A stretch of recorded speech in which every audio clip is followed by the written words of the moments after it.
Barron is stable, Warren is still critical, and Palmer is missing. Hello, everybody, and welcome to The Seventh Rule with Cirroc Lofton. Hello, hello. My name is Ryan T. Husk, and today we are doing a review of Star Trek The Next Generation, Season 3, Episode 4, entitled Who Watches the Watchers? Written by Richard Manning and Hans Beimler, directed by Robert Weimer. This was October 14th, 1989. Where were you? Also, very special thanks to Chuck A for sponsoring this episode. Thank you very much, Chuck A. He's got the coolest Chuck. plates in town. We'll be right back on The Seventh Rule. What's up, everybody? I'm Cirroc Lofton from the Seventh Rule podcast, and I'll be at STSF this year in the Bay Area, celebrating with our friends at Creation. Okay. Cirroc's also from Star Trek Deep Space Nine. You might recognize him from that. And my name is Ryan T. Husk of The Seventh Rule. You've got to go to this convention. It's March 8th through 10th, just south of San Francisco in Burlingame, right by the airport. You're going to love it. There are already well over 20 Star Trek and sci-fi guests, tons of panels. This is March 8th through 10th. CreationEnt.com. That's CreationEnt.com to get tickets and to get your hotel. We can't wait to see you there. Yeah, I'll be there. Ryan will be there, and we'll represent the Seventh Rule podcast. And Star Trek Deep Space Nine. How are you today, Cirroc? I'm doing good. Mm-hmm. I'm doing good. How about you? I'm doing really good. Thanks, real well. Here's the key, though. With this particular episode, and again, thanks, Chuck A. Interesting that you chose this one. We'll see if we can sift through this episode and figure out why you loved it so much. This is an episode that I remember the imagery. I remember those proto-Vulcans, like cave people Vulcans. I remember the makeup, and but I don't remember the storyline. So I wanted to ask you, but Vasquez Rocks was so cool. We got to talk about Vasquez Rocks. No, that was Vasquez. Okay, that was one of my questions for you. So much. But I wanted to ask you, what did you think of this episode, initially when you first started watching it, where you're like, okay, nothing's going on in this episode. It's going to be one of those thinkers. Or did it kind of dig deep on some interesting storylines? Yeah, I think it's set up pretty well. I was interested to see, they were talking about studying these anthropologists studying the Mintaka people as proto-Vulcan humanoids. So I was interested to see how that was going to be conducted. I kind of felt like we were going to get into this story, so it was a little bit like, I was ready for it. And I knew that we were going to kind of have a Prime Directive type of episode. They love their Prime Directive episodes, don't they? I just felt that I was like, this is a Prime Directive episode. Anytime you see that village of people, you're like, how are they going to be able to interact with them without breaking the Prime Directive? And so that was pretty much, obvious to me in the beginning. And then some of the other things started to become interesting to me. I think we were going back to why Chuck liked this episode and wanted to sponsor this episode. I think it brought up some themes that I think are interesting to question when it comes to intelligence or intelligent life form meeting less intelligent life forms. Yeah, and this is a theme. This is a theme that we've seen, and by we've seen, I mean we will be seeing more often in Star Trek The Next Generation. For example, the one that came immediately to mind, I don't remember, but everybody in the live chat and in the comments below, tell me which episode is this one with Ardra. Ardra and Feklar. I believe she turns into Feklar with all the drool all over the place. What episode was that? But anyway, what it is, the basic premise of, when what a Bronze Age society meets Mhm. a futuristic society, they go, whoa, it must be gods. They must be magical. But no, it's just technology. It's just, time has passed, and then there are a lot of theories out there too. A lot of people that, like the ancient aliens theories where they say, hey, if 100,000 years ago, or even 5,000 years ago, humans were visited by aliens that are more technologically advanced than we are, we would have called them gods. There's some people that think, okay, Jesus and Moses, those are just aliens that had better technology to make seas part, or whatever it was. So who knows? I don't know if we'll ever find out any kind of truth to any of those things, but that's what early life does. It's almost like the original scientists. They try to explain things that they're not equipped to explain. So they just start saying, oh, well, the reason that it rains is because I've used my rain stick. This is the thing that makes the rain happen, or the way that we keep this volcano from exploding and destroying the villages, we have to sacrifice a little virgin girl. Obviously, that's the science of it. We figured, our top minds came together and figured this out, you guys. We got it. We nailed it. But what about the time she wasn't virgin enough? Yeah, what I think is really interesting about this, because first of all, I felt like this is an episode that Gene Roddenberry really loves. Mm-hmm. And what made me think that is that he's really fascinated with the fundamental core beliefs inside of religious themes or religion in general. And those are the things that he's really trying to attack in some of his material. And what this reminds me of is the pilot episode with Q. And in that pilot episode, Q is the intelligent life form, or the more advanced life form, meeting with the Enterprise and their crew. So, and I think what is interesting, what makes it the opposite of this episode is the pilot in this particular episode. What makes them opposites of each other is Q was spending the whole time trying to convince them that he was a god and why he was superior to them. And and why they were inferior, essentially, explaining it. And here was the Picard took the opposite approach. He was trying to say, I'm not a god. Yeah.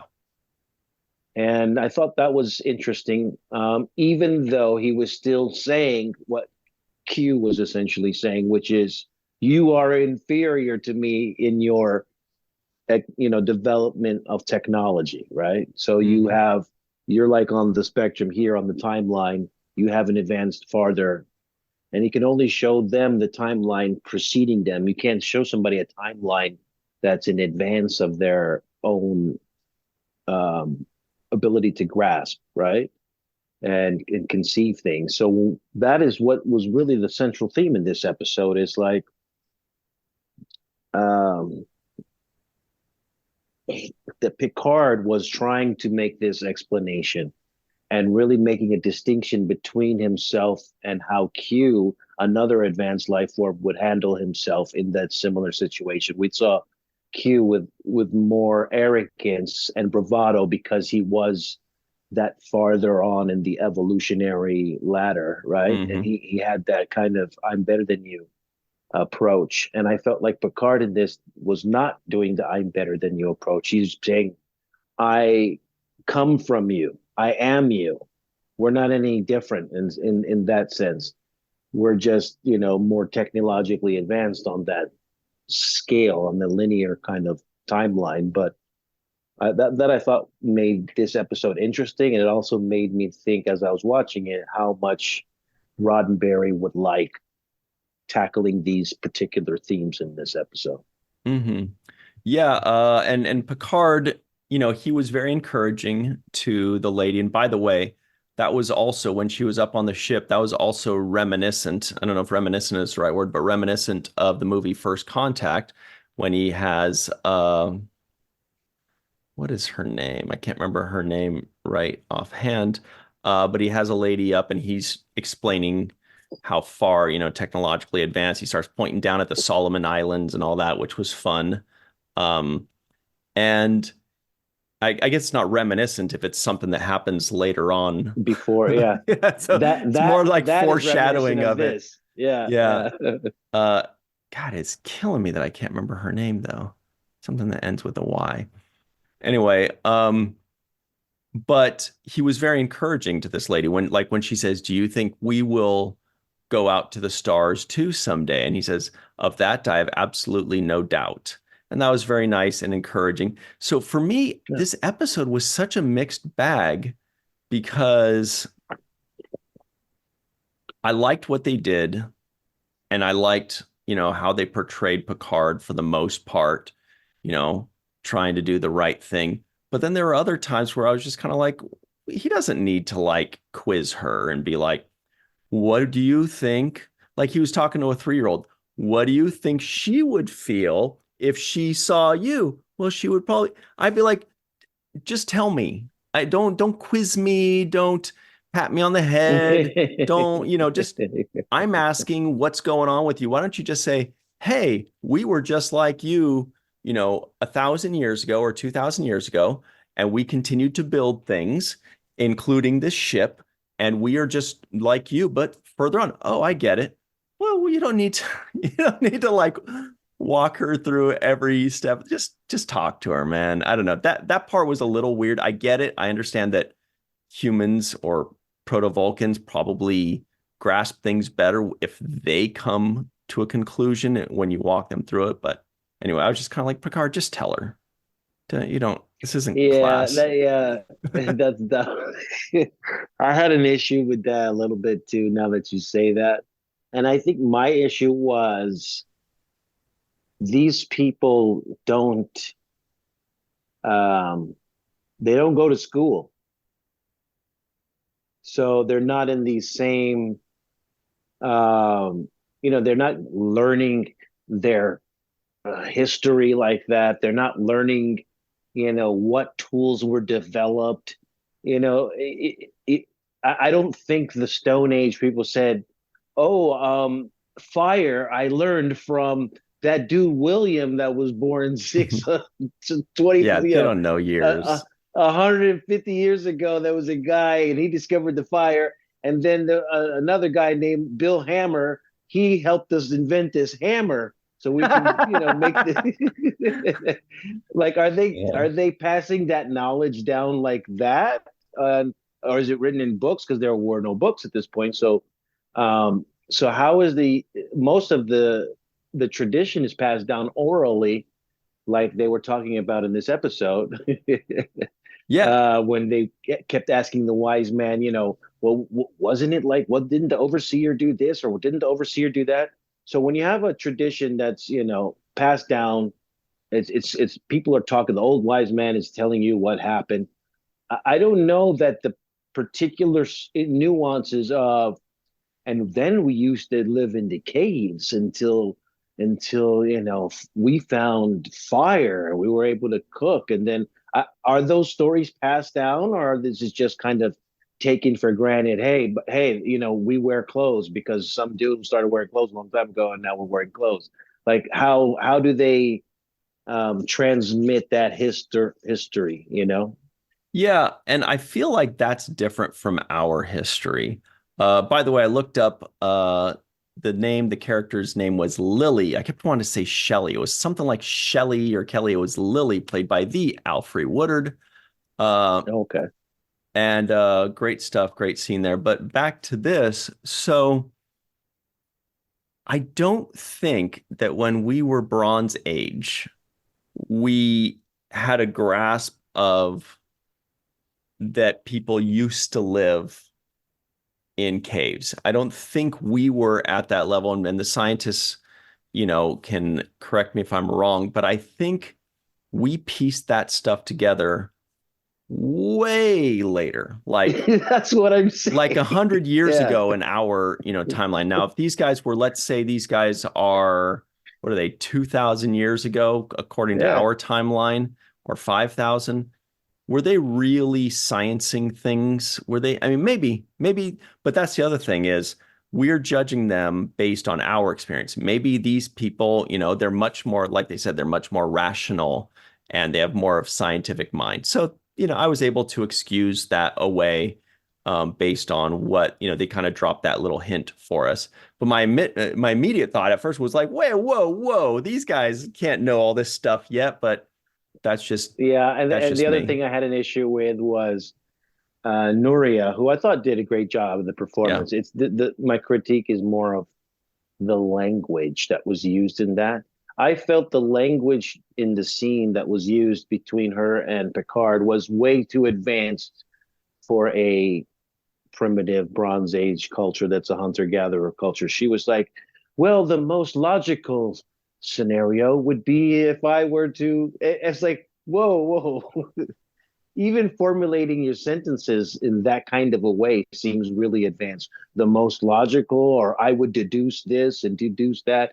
Like, Mm. um, to be able to speak like that in itself shows a level of education that I don't think these people would have had. So I think that the language itself was a little too advanced for me for this primitive culture. It would have been better if they were speaking in less uh, elaborate phraseology, in less I fragmented completely agree sentences. with that. I was thinking the same so hard up in the ship when Picard was explaining to Nuria, the situation. And my first thought was, okay, so he has the universal translator. We get it, so they can Right. communicate. But she was speaking with basically a full vocabulary and I just don't I think that they would have 200 words or 500 Yes. words. I don't think, but then Yes.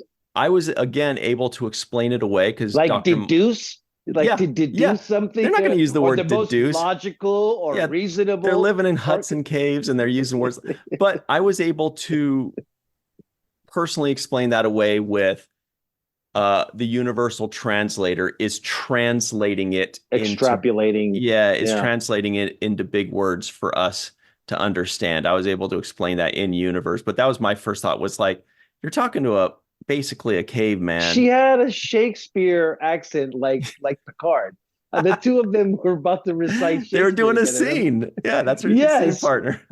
And I was like, wait a minute, you can't have Shakespeare level vocabulary.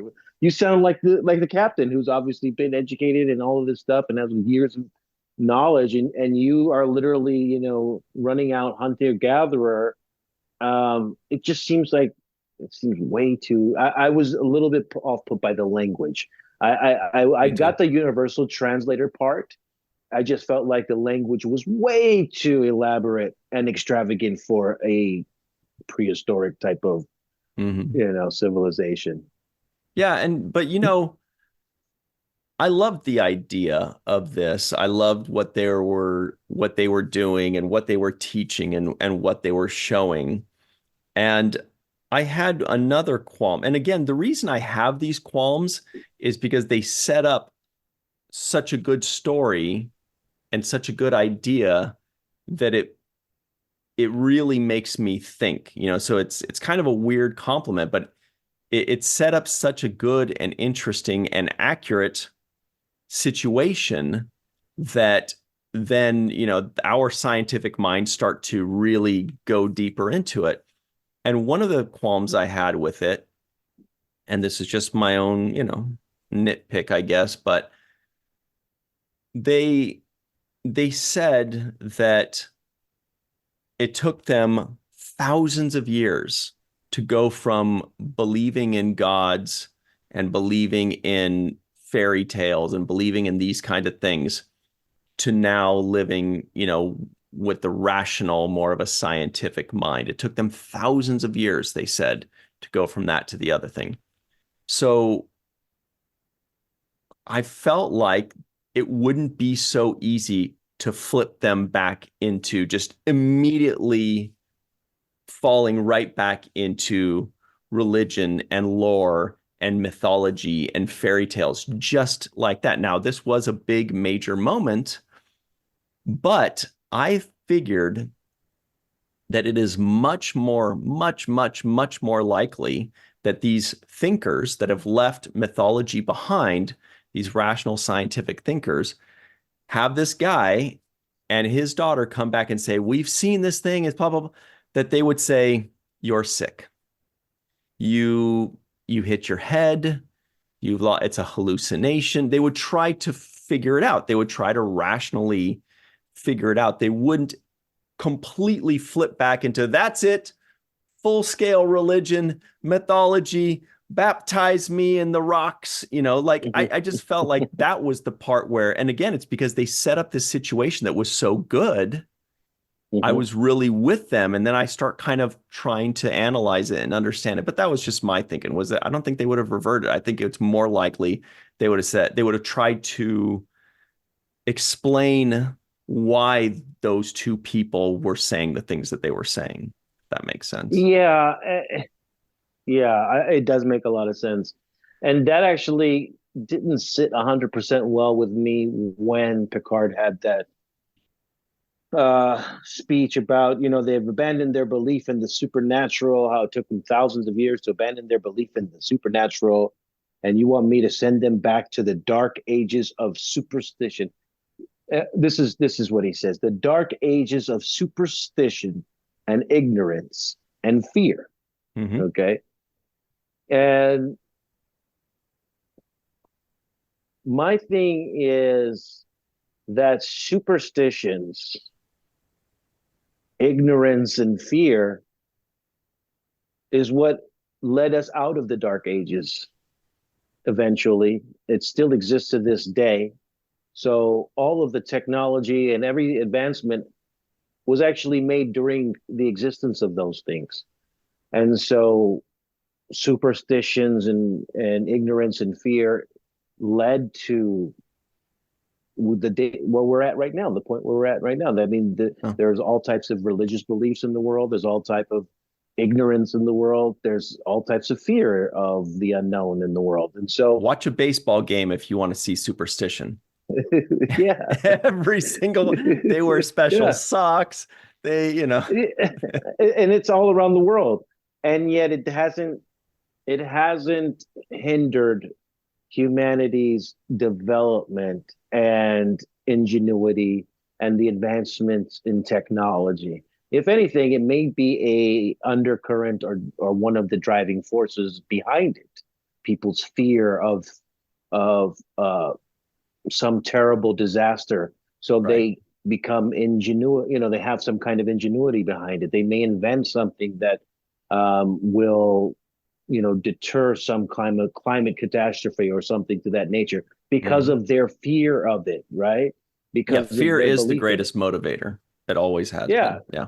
Right. And even ignorance, for example, when you look at the invention of the light bulb, ignorance of what it would take to be the filament that would become the incandescent light bulb, it was the ignorance that kept Edison driving forward. It was like, okay, it's not that, it's not this. I don't know what it is, but it's something. I got to find it.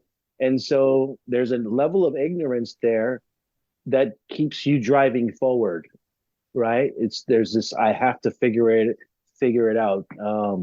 They also talk about the philosopher's stone. There's an ignorance behind the alchemy of turning base metals into gold. But that ignorance is what has driven, scientists, philosophers to try to solve that puzzle of, what can I do to add an electron to a base metal to turn it to a gold? And so these are thoughts and processes that have driven the evolution of mankind more so than stifled it.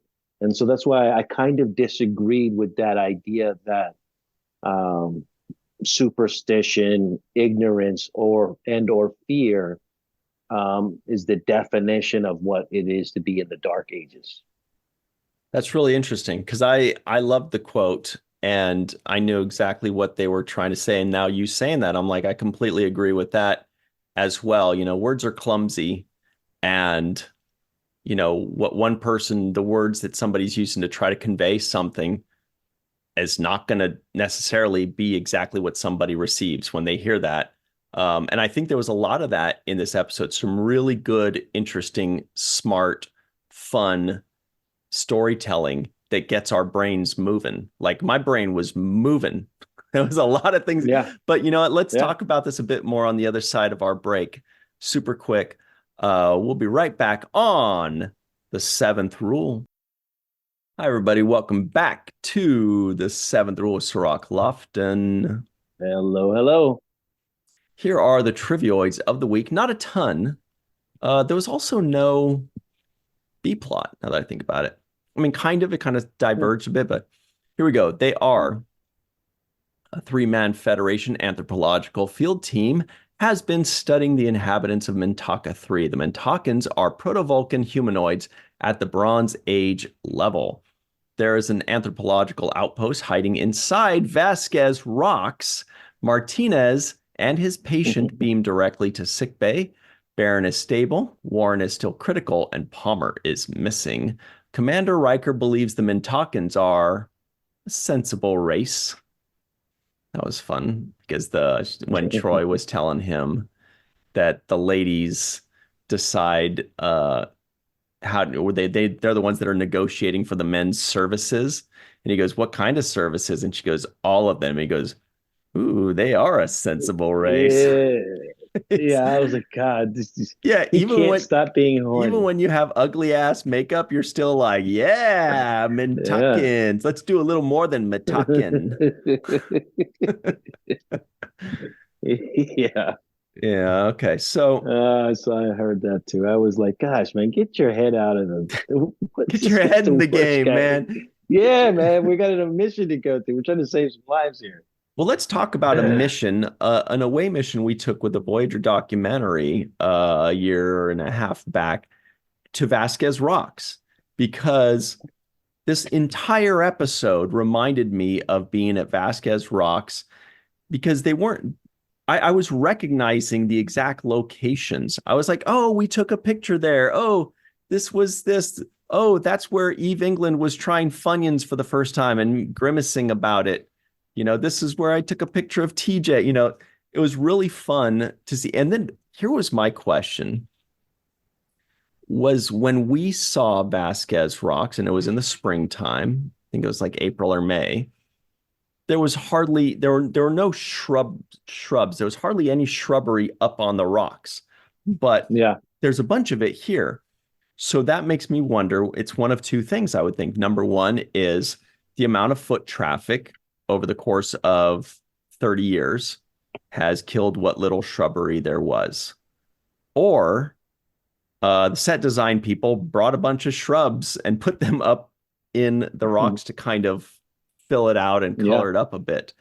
I don't know which one it is. I don't know if you got any inclinations on that. I didn't even know for sure that it was Vasquez Rocks. So I was happy that when you confirmed that for me, because I've been there. It's like, oh, I've been there. Yeah. So that's a good thing. There were actually a couple other times I thought of you too, besides the set design, was the lady, Nuria, and the daughter's name was OG Ananobi, I believe, if I remember correctly. It was OG Ananobi. And I wrote that down. Yeah, I know you did, but I beat you to it. You did. The lady's name was Nuria, and I noticed when she was looking out at the planet, first of all, when she was up on the ship and she looks down and she goes, "That's my home," or "That's where I live," and he says, "Yes."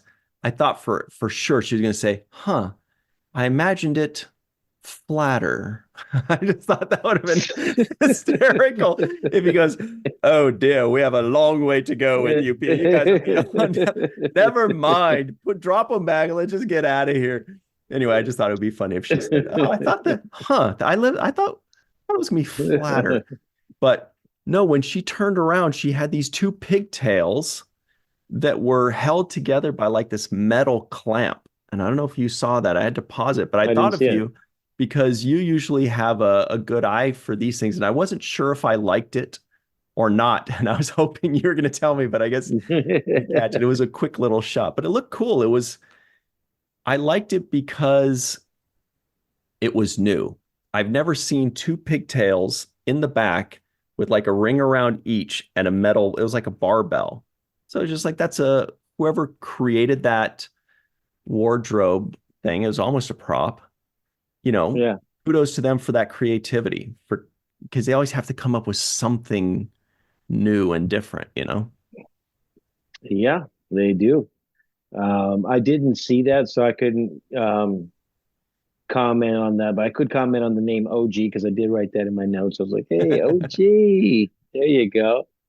Um, but I did like the the set that they built for the meeting spot where it looked like they were all gathered together in that kind of courtyard looking space. Um, I did like that. I thought that was pretty cool. Um, but some of the other things that I enjoyed though, like the sundial, I thought was really cool. They had that really cool prop in there in the middle of Yep. this. That was a nice touch. Um, we also got a few. We got a Nam, which I thought was interesting for me. And I know you caught it. I didn't actually. I'm excited to hear this. Oh yeah, we got a Nam for Dr. Pulaski. And I this is the missed it. first time. Yeah, this is the first time it was mentioned, and I thought, wow, they finally acknowledged that Dr. Pulaski was It there because exists. I know they just yeah, completely, they're like, we do not speak it's of the her. fourth episode already, right? Yeah. What did they say? And they were asking, Picard was asking Crusher, Dr. Crusher, if she could erase the memory of the guy who fell down.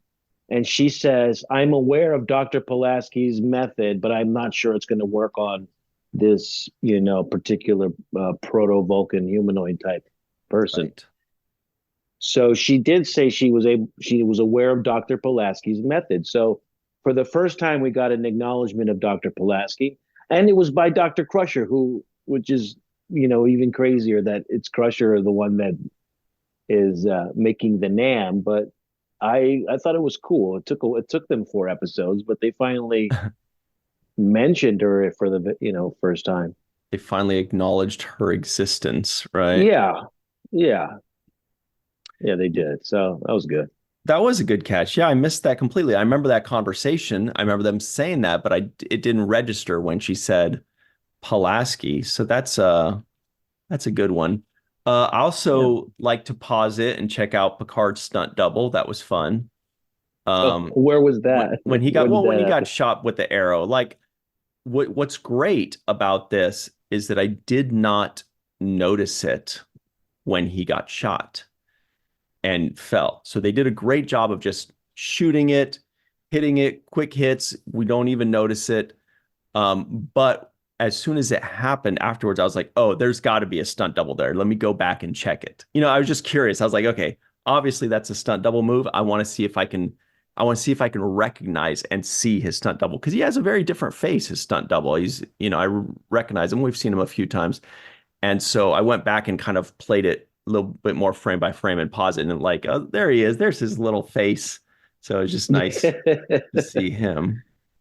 Yeah. I also wondered if Um, Riker used a stunt double when he was carrying off that guy. Because if I'm a director, I don't want my lead carrying a 200-pound human through some rocks, like, yeah. or Yeah.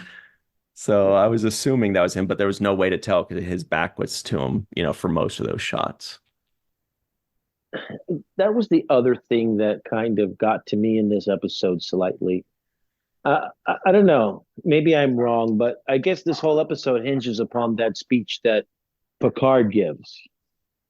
And that is, he's not going to send them back into the dark ages because they've advanced or whatnot. And the reason I say it centers around that speech is because I feel the best way to have dealt with this particular thing would have been for Picard to essentially confirm their beliefs about him, and he could have gotten exactly what he wanted without actually having to take her up aboard the ship and keep digging the hole even deeper and having them Troi be undercover and visit the planet service with Riker looking like Romulans or Vulcans. It would have Mhm. been easier for them to. It would have been easier for Picard to say, "It is I, your Picard. Release, you release whoever it is, or just beam the guy out once they find him, and so yes, this group of people will believe that some godlike creature came in, did this or did that, and so would that really set them back that much? I mean, would they then not develop? That's the Yeah, part I don't get.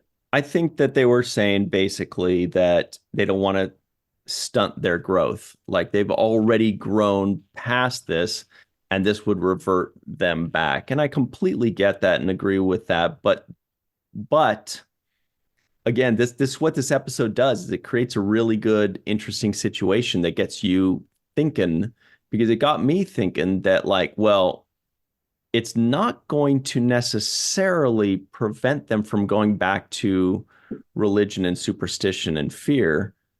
Uh, it's just going to be a different kind. Now they're going to fear, they're going to tell stories 100 years from now. The people are going to be like, we've heard stories of these magical beings that made things disappear, that said the old gods were the wrong way. This is the new gods, the New Testament. This is the right way. And they have these lasers, they make people disappear. They could make some people come back from the dead, but not others. And we're not really Yeah. sure what their So you're making criteria it is. worse. That's what I'm saying. Yeah, You're creating a different it's lore, a just different. creating a new religion. It's just a Yeah, different religion because they're going to try to exactly. theorize. They're going to try to understand.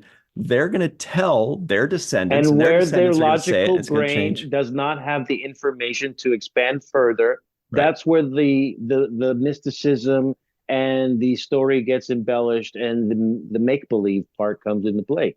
Yeah. Say, so there's no. There's no right I don't answer. think there's no right answer in this particular situation. The other thing that kind of stood out to me also was Riker and Troi pop up in this little village of people, and they're like, "Yeah, we're the new, we're from across the way." What do you Yeah. mean you're from across the like? Where the fuck you guys been this whole time? You just pop up in the village like, "Oh yeah, we're two people who just popped up in the village and just wanted to ask a couple questions." And meanwhile, we're the most vocal out of everybody, and like in people's private space, like even in those days, I think people would have been territorial. I you look at the Native Americans; there were tribes that fought against each other, and they were like, "Hey, don't go over that mountain because that's not our mountain over there." Yeah. Careful Okay, over there. yeah. So even in those days, you could just pop up and be like, "Hey, what's up, guys? I was just wandering around. You mind if I talk to the chief?" And they look completely different.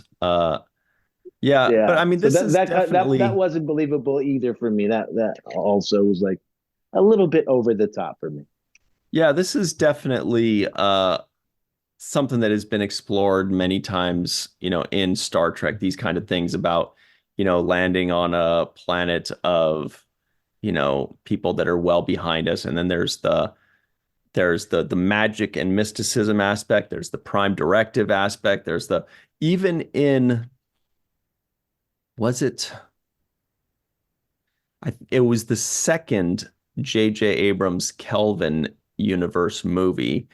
It's got a really cool first few minute scene where I think Kirk and maybe Scotty or Kirk and Bones or something like that. They're running and there's these aliens, they've got like this painted white skin and they're acting all silly and the aliens are chasing them and they're running and then the two guys they jump and they're saved by the Enterprise and they fly off, right? Mhm. But then the aliens that because they don't want to have the ruin the prime directive, right? But the aliens go, whoa, and they see this, and so now suddenly they're creating a new religion. They're like in the sand, they're drawing a picture of the Enterprise, like so it gets explored a lot in Star Trek is like Mhm. the responsibility of not interfering with the development of these species because there's no right answer. It's like you could try to steer them this way, or you could try to steer, but no matter what, you're going to alter their Yeah, trajectory. no matter what. And Mhm. then I thought it was unusual also to say, and by the way, there's the observatory deck where we've been watching you, and we I will know continue to that watch was not like you. now you're just rubbing salt in the wound or something. Or what was that? Just like a flex? Was that like a flex? By the way, we're so much better than you. We know everything you do. We've been watching you. We know what you're going to say. Don't even bother. And we'll continue to be watching you. Yeah. Jordy, put it on disguise mode again. I thought that was like, whoa.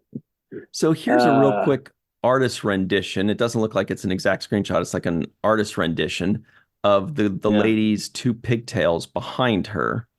And you could see the two clamps there. But anyway, so it was like yeah. a clamp around one pigtail, clamp around another pigtail, and like a metal bar in between them. I don't know. I really like that. I just thought it was one of the more creative things we've seen. But we are coming close to the end here. So it's time for what is this baseball? Well, you see, baseball is something we play in the future with a ball and a bat. So it is time for the home run of the episode. Who you got, Cirroc? um, home run of this episode is going to go to. It's going to have to be Picard. Yeah, I thought Picard gave some of the best speeches in this episode. Whether I, you know, wholly agree with them or not is the different scenario. But the way they were delivered, I thought was excellent. Um, when he talks about to study you is to understand ourselves, I thought he delivered that well. Also, the scene where Picard says, "You must not kneel to me," and she says, "You do not wish it," and he says, "I do not deserve it."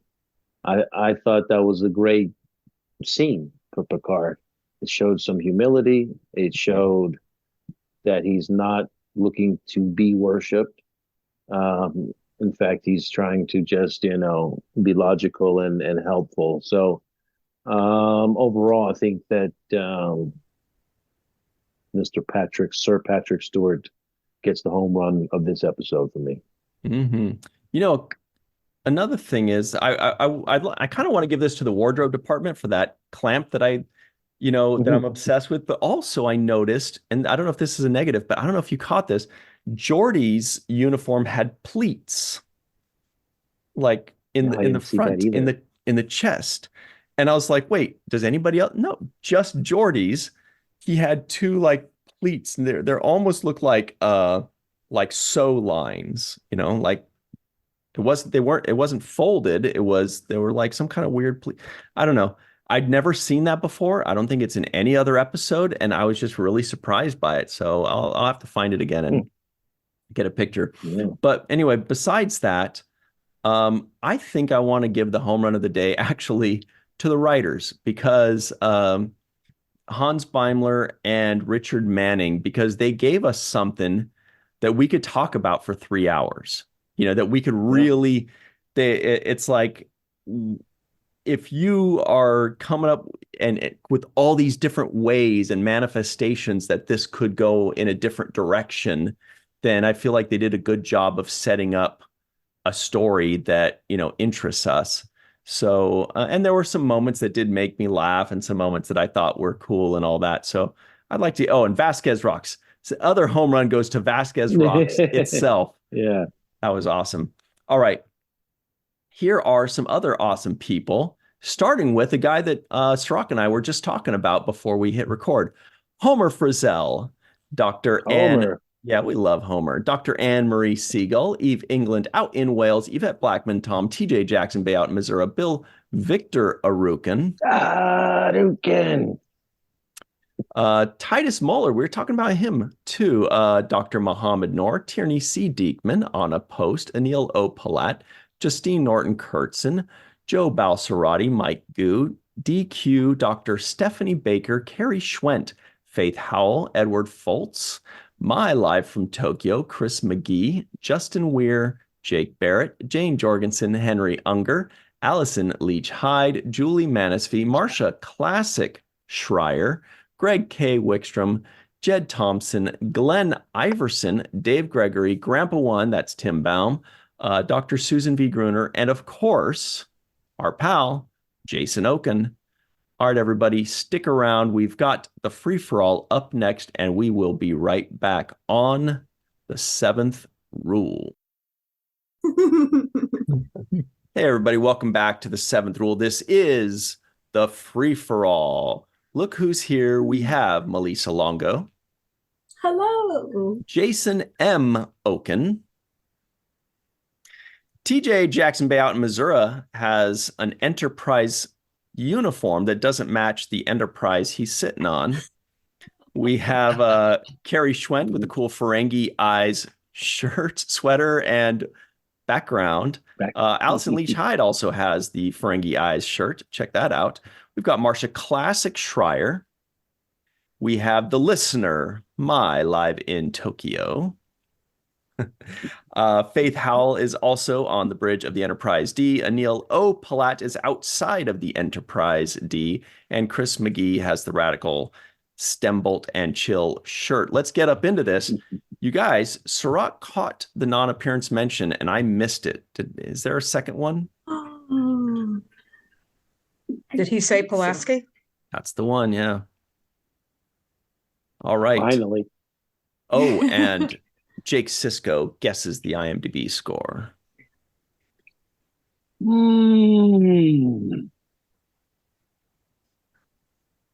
Yeah. It was a little slow, but it was interesting. I'm going to go 7-1. I'm going to play it safe.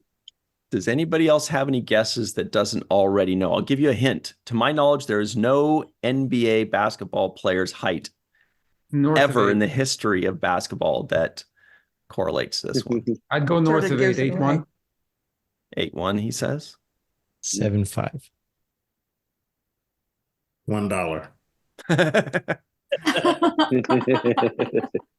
Anybody else? All right, all bets are in. It is an 8.0. Wow. Closest without going over is, wait, whoever said 7.5. Neil. Good job, Anil. All right. Let's get, but great guess, Jason. You nailed it. Melissa Longo, will you please get us started off on the right track? Yes. I think it deserves to be up there in the 8s. I really enjoyed this episode a lot. Starting with the intro music in the very first shot. Oh my gosh, it was so good. So good. It grabbed me immediately. And then the how the music carried throughout the whole episode, it just gave the episode that sense of urgency that I feel like season 3 is doing really well with. Each episode, there's higher stakes, I feel like, in each episode of this season. And it's really fun to watch. I really like that this episode kind of was like an anthropological study in and of itself. I love it when episodes explore culture and different cultures and how these different cultures meet with the culture of the Enterprise and the Federation, and how they try and figure things out and work together to figure things out. There's so much I could say about this. It made me think about what our world would look like had the colonial people when meeting the Native Americans, if they had tried to learn from each other instead of one trying to conquer the other, and then exchanging cultural differences, and what would our world look like if we started that way instead of with bloodshed and slaughter and all of that stuff. So yeah, fascinating. I really love this episode, and there's so much more I could say about it, but I'll let others speak as well. Vasquez rocks. Woohoo, yay. I'm so glad to see that. But yes, great episode in my point of view. Cirroc and I didn't mention the music. That was something I really wanted to bring up in the very beginning of my notes. First 2 seconds, I was like, whoa, that music sounds freaking amazing. Yes, yes. Great stuff, Melissa. Thank you very much. Jason Okun is here. He's watching The Watchers. It's kind of meta. What'd you think of this episode? Well, I'll preface everything by saying it's actually one of my favorites of the entire series. So there you go. It's something that stuck with me from the first time I watched it. And when you see an episode that really works, and I may be saying this a lot in the third season, and kind of going forward, it's like listening to a beautiful orchestra where everything works. It's not just isolated instruments; everything works. I mean, certainly speaking, Melissa, speaking of music, it grabs you, and this, a lot of the music in Next Gen, especially later, will be like wallpaper. I mean, that's what basically I'll say the producers, but there are a couple of people who are sort of responsible for the way the music sounded, and for Ron Jones's departure. This is certainly not wallpaper. It sets the mood. It enhances the mood, and especially the music when Nuria is on the Enterprise and she's discovering this wondrous world. And there's certainly great themes here. It basically shows you where a religion or myths or superstitions come from, how they're perpetuated, and how they can quickly devolve into violence and whatever else it is. And even logical and reasonable people can succumb to that. And we should be mindful of how this all develops. So that's on the story side. It's certainly, I think it's wonderfully acted, and everybody, I mean, obviously Will Wheaton is not in this episode, but every other actor had something to do in here. Mm-hmm. Some more, some less. And I think, I really like, for the most part, the guest cast. The way this was described in the script, that they're supposed to be sort of like Vulcans, not as unemotional, but certainly more controlled. And I think it was performed very well. I think it was directed pretty well. Some of the bridge scenes were a little static, and the Enterprise scenes, but once you get on location, once you get to Vasquez Rocks, I think the whole palette opens up. You can you can really sort of have the more kind of cinematic feel to it simply because you're outside. I think Marvin did a wonderful job lighting.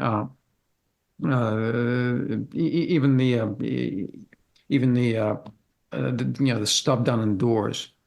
I think it was wonderfully lit. So a lot of things are working very well together. I mean, you can always nitpick everything, and I'll leave some of the stuff for later. I mean, again, there may have been a little bit of a script polish that this could have used, certainly not as much as others. But I think it's a wonderful episode. I always enjoy watching it, even though, Cirroc, I think you're right. It may be a little slower than some others, but I think it works on many different levels. Excellent. Thank you very much, Jason Okun. TJ Jackson-Bey is out in Missouri. He's celebrating the Grizzlies coming back to life. What do you think of this episode? I enjoyed this episode very much. I always have. Excuse me, as well. But as I was watching it this time, I found myself, kind of questioning Picard's initial reaction to the situation when Dr. Crusher beams Liko aboard, and he's like, why don't you just let him, die? And I'm like, come on, Picard. Let's go,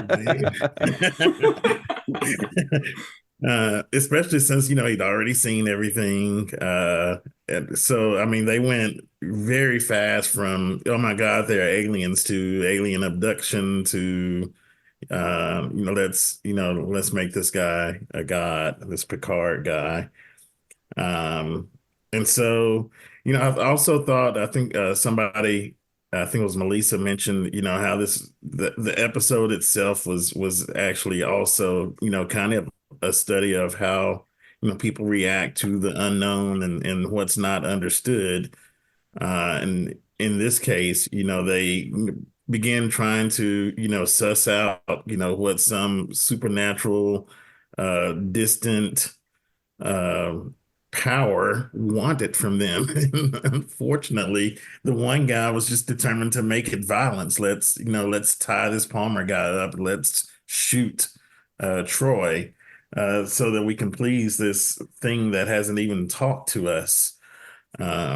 Which is, I think kind of an interesting reaction and really something that we actually do see out in the world, which is maybe could use a different approach like we saw in this episode. So that's what I have to say about that. I did notice one thing, and I wonder if anybody else caught it. When they get Palmer aboard, there's a nurse in one of the old uniforms. I'm like, what is this guy good catch. doing? He didn't get the memo. So go back and catch that if you didn't see it. I'll have more later. That's a good catch. I didn't see that. Thanks very much, TJ Jackson-Bey out in Missouri. Carrie Schwent, what's up? You got a lot of eyes hanging out with you. What's the word? What'd you think of this one? I don't know. I feel like someone's always watching me, just like that old song says. The first image that popped into my head, like, what kind of background should I go with? I just saw these eyes. Goes with your shirt. Exactly. Yeah, I really, really like this one. Like EJ, I was a bit irritated with Picard at first. Like, okay, way to overreact, dude. But the way he handled all of everything with Nuria when she came up to the ship, my respect for Picard like went up several notches. He handled that so well, even when he saw that she was still not quite getting it the way he wanted her to get it. He handled that very, very well, and I liked that. I love all of the guest stars. The guy playing Liko in particular, I've been a fan of his for a while from a couple things. He was also in the Gilmore Girls revival, and he just has one of those really cool voices. My favorite thing though was Troi and Riker when they go undercover, when they beam down. I love their outfits. Troi in particular, I want that dress. She looked very cool in that. And their whole banter when she's talking about how their society, like the women walks first behind them. I loved that whole exchange. It was hysterical. And later on, when they're trying to talk to Troi about trying to figure out which one of the people around her is Nuria, and her just he's trying to be super subtle about, and Data's confusion, that was comedy gold. It makes me laugh every single time I watch that episode. And because my voice sucks, thank you, COVID, I sent Melissa my limerick for the episode, and she's going to read it for me. I'll give a brief intro for it. Like, people make mistakes, but learning how to clean it up afterwards is you'll learn for next time. So, Melissa, if you please. Yes. Fixing mistakes can be a tricky thing. Often it's a bell you cannot unring. It fills you with dread, but works out in the end. Now next time, no harm will you bring. Thank you, Melissa. Great stuff from the tag team, Carrie and Melissa. Thank you very much for that. Marsha Classic Schreier is here, everybody. What's up, Marsha? Is this your favorite episode of season 3? Maybe not my favorite, but one of my favorites. I really liked this episode. And it goes back to something I said a couple of weeks ago, where in season 3, we just start seeing real acting and realism, how people would act, not the stilted robots of season 1 and 2 to some point. And it starts right in the teaser when everybody on the bridge is watching as people are appearing on the surface of the planet. And the look on Picard's face says it all. He doesn't need to say anything except warp 9, you know? I was like, wow, that's really good. And like Carrie, I really loved his acting and the whole scene, his interaction with Noria in the huts versus caves scene. I thought that was brilliant, you know, and he's not shouting, he's not, you know, overacting. He's explaining as a teacher would, rather than this god that they think he all is. So I loved that. I also liked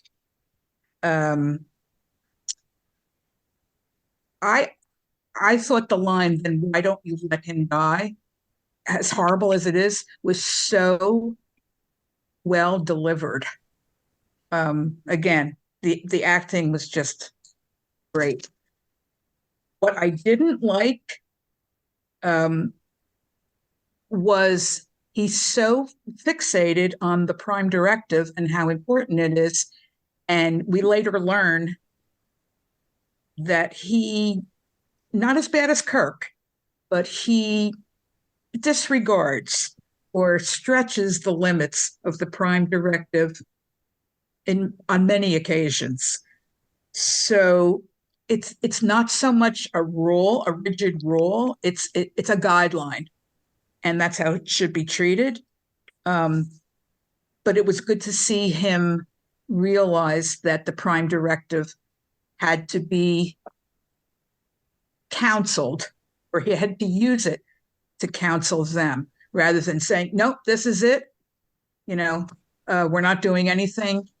And there was good interaction between him and, I forgot his name, the head of the scientists on the planet, who were saying the Prime Directive has already been violated. Let's try to control and learn from it. I used to have a saying that I actually put on a T-shirt: if you're not going to learn from your mistakes, don't make any.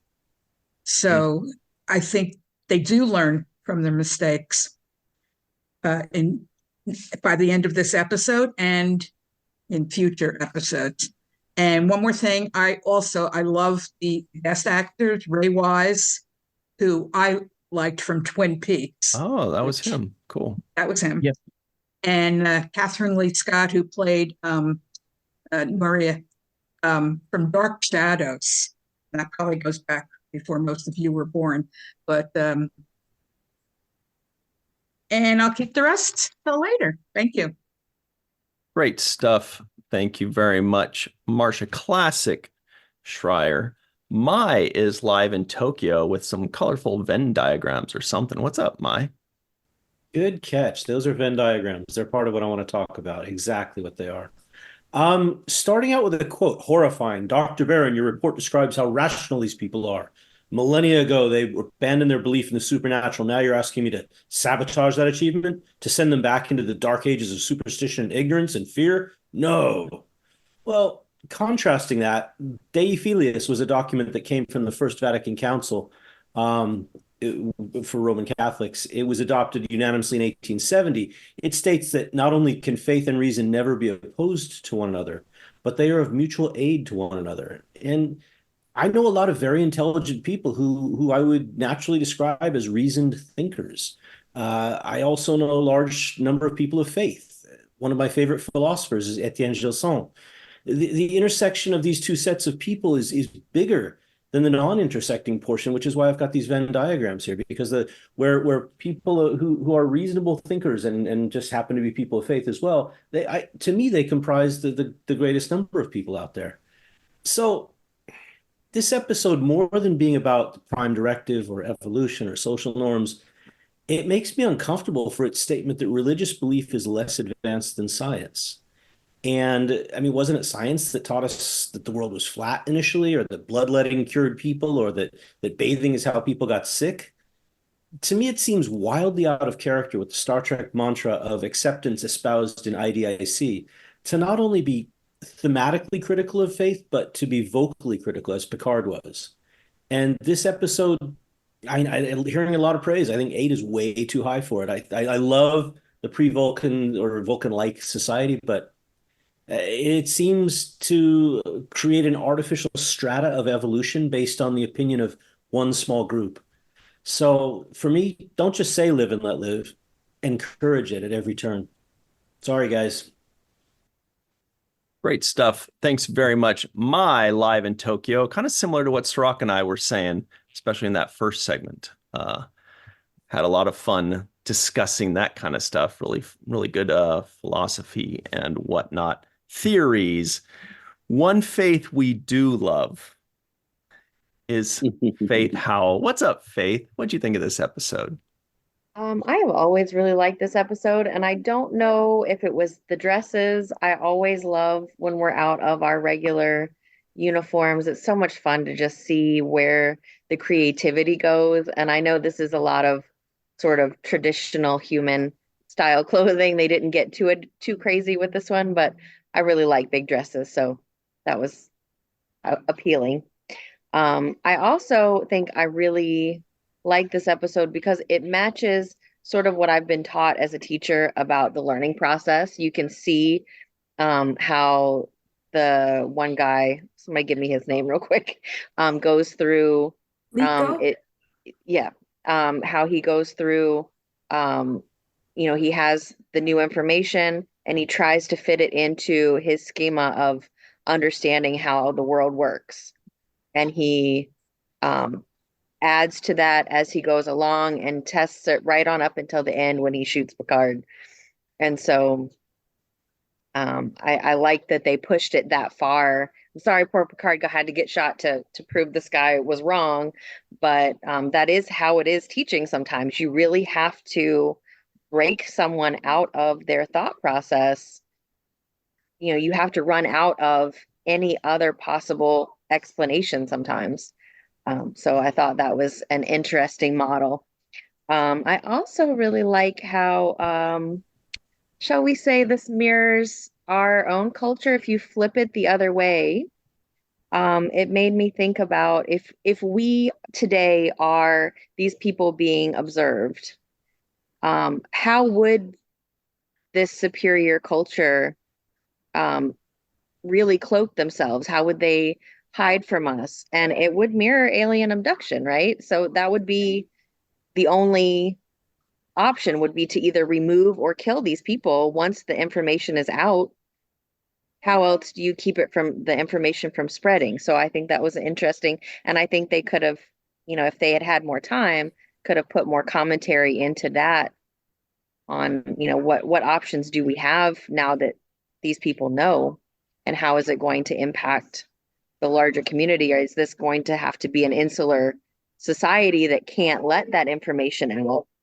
Or what else? What impact does this have on the rest of the planet?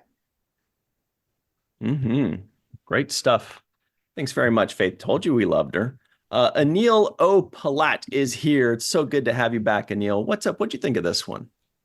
Thank you. Yeah, I really like this episode. I think it's a gateway episode. So like if you want to introduce Star Trek to somebody, I feel like this one is a really good entry into TNG, but also Star Trek in general, because you have the whole cast involved.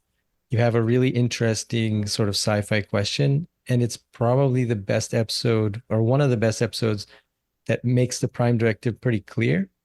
Like, there are episodes where it's sort of, questionable, or we don't know what it is or if it applies. But I think, the Federation is so much more advanced than this culture. There's clearly a reason why they shouldn't, interfere or let themselves be known, because it would totally, change the course of an entire planet. There's a good Enterprise episode that kind of covers that as well, where you see why they learn, not to interfere with cultures, even just letting them know. So I think it's a really good way to kind of demonstrate this is why they keep their distance, but also, they don't, right, at the same time, right? They could observe them from space. They're pretty close. They're And so they sort of set themselves up, and I don't think they learned their lesson in the future. I'm pretty sure they keep doing this. But yeah, I think it's a great gateway episode into Star Trek. Good stuff. Making Star Trek sound like a drug. I love it. Just got me thinking of all the good episodes that are good gateway episodes. There's so many Gateway good ones. Trek. Yeah, good stuff. Thanks, Anil. The Dark Lord, Chris McGee, is here. What'd you think of this one? Oh, I can't lie. This is probably one of my favorites, maybe even in the top 10 of the Next Generation. Not sure, but close at least. I mean, sure, it's another Prime Directive episode. I mean, it's certainly not the first one we've had, and it won't be the last. But I think it has great drama surrounding the central idea of questioning superstition and theology. I definitely look forward to the inevitable discussion and things left unsaid, especially since probably one of Mai's reasonable thinkers. Regarding Mintakin's seeing the Picard as a god, I can't help but think that maybe the writers were subtly poking fun at the fact that many Star Trek fans have a tendency to deify captains like Kirk and Picard. As Marcia had mentioned, great to see Ray Wise again, who plays Liko, playing the role he does best, which is an impulsive and strongly opinionated man. Of course, as mentioned, he does play in Twin Peaks as Leland. Wait for it, Palmer. Oh. And finally, the Mintakin gift that Picard receives at the end of this episode is the first of several he's going to be accumulating, and which will adorn his quarters in future episodes and movies. So keep an eye out for that. Finally, the memorable quote of the episode. I think everyone has been alluding to it, so I'll just say it out loud. They are a sensible race. Excellent. Good stuff. That was William T. Riker. Thank you very much. Chris McGee. Allyson Leach-Heid is here. What's up, Allyson? What did you think of this particular episode? I like this episode a lot. I like that it's all the crew members are doing things that make sense for their rank, for their position on the ship. Really like Troi in this episode. She's having a great time teasing Riker and being in the thick of an away mission where she gets to do something, not just stand there and feel. She's active. So I love her in this episode. I also really like that Picard is like, this is the Prime Directive. This is how I'm going to do this. I don't care if I get shot. Like, no, this is what's going on. I'm like, okay, we gave him a very strong personality, and he isn't yelling and trying to teach at the same time. So I thought his character growth was actually seen a lot in this episode, which I very much appreciated. And as for Jonathan Frakes, he got a special understanding of what Michael Dorn goes through. So he could not handle having the makeup and was very happy he got to be his normal face on this one. So I have a favorite quote from this one too, and it is, "You are a miraculous people, but you are not superior beings." I thought that was kind of the lesson of the episode, and it gave me hope for what we can be in the future. So Oh yeah, Bronze Age proto-Vulcans. Great stuff. Thank you very much, Allyson Leach-Heid. It's time for Jake's final take. Here we go. Any final thoughts on this one, Cirroc? I was thinking about this Vulcan race, and I was thinking, like, wouldn't the Vulcans be studying the prehistoric Vulcans to learn about their own ancestry and perhaps their own origin?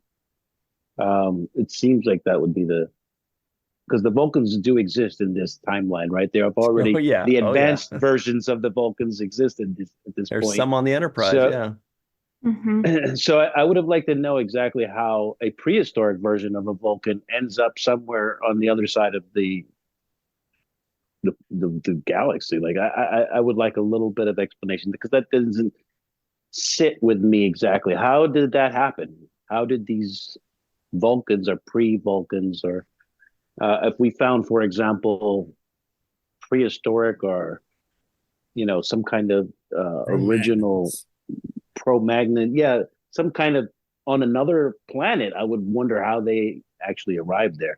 That would be more of the study to me than how they behave in a caveman type environment. But needless to say, that was one of my questions. I wanted to bring up the name Mintaka. It was called Mintaka 3. Mintaka, from my understanding, is somewhere in the Orion's belt. And so that was one of the reasons they used that name. Also wanted to say that the Watchers, the Book of the Watchers is actually also known as the Book of Enoch, and it's part of the Old Testament Apocrypha. So it is a 3rd century manuscript that is not included in the Old Testament, but is referred to often. It is the Book of Enoch. It does refer to the Watchers in that book. And in that Book of Enoch discusses how Enoch is tasked with getting rid of the Watchers. So I thought it was interesting that they used that phraseology. It's also who watches the Watchers comes from Latin phrase. And I would think that the mime knows more about this than me because of your extensive Latin history. But so yeah, the who watches the Watchers phrase itself comes from Latin manuscript. So a lot of the historical stuff I like to dive into where the writers are when they're coming up with this stuff, like where are their reference points. And I do believe that this episode, like as I said in the review, would have resonated a lot with Gene Roddenberry because a lot of his belief system seemed to be portrayed or resonates to me in this script. And that's where I feel like the speech that Picard gives about superstition and ignorance and fear almost lends itself to Roddenberry's perception of the world and religion. So I thought that was interesting as well. The other thing I thought was noticeable was that Picard, just like Captain Sisko, does not want to be a god and does not want to be worshipped by people. Sisko was reluctant to accept that. He didn't want that moniker. He didn't want to be the emissary. He was reluctant about that. And Picard's natural inclination was also to resist this kind of praise, this godlike, label on him. So I thought that was also interesting as well. But yeah, that's pretty much most of what I have. We'll leave the other stuff for the things left unsaid. Yeah, still way more to talk about. Oh my goodness. There's way too much with this episode. But that's for everybody that is a patron or backer of our show. So please go to patreon.com/the7th-rule and maybe jump on and have some fun with us. Also, please give this video a like or subscribe to the channel. If you're listening in, give us a 5-star rating and a nice review. We'd really appreciate it. But besides all that, we sure had fun with all y'all. Thanks very much for hanging out with us. Allyson, Chris, Anil, Faith, Mai, Marsha, Carrie, TJ, Jason, Melissa. For myself, Cirroc Lofton, Aaron Eisenberg, Melissa Longo, thank you all very much for hanging out with us. We'll see you next time. And until then, always remember, that was a nice delay, right? The 7th rule.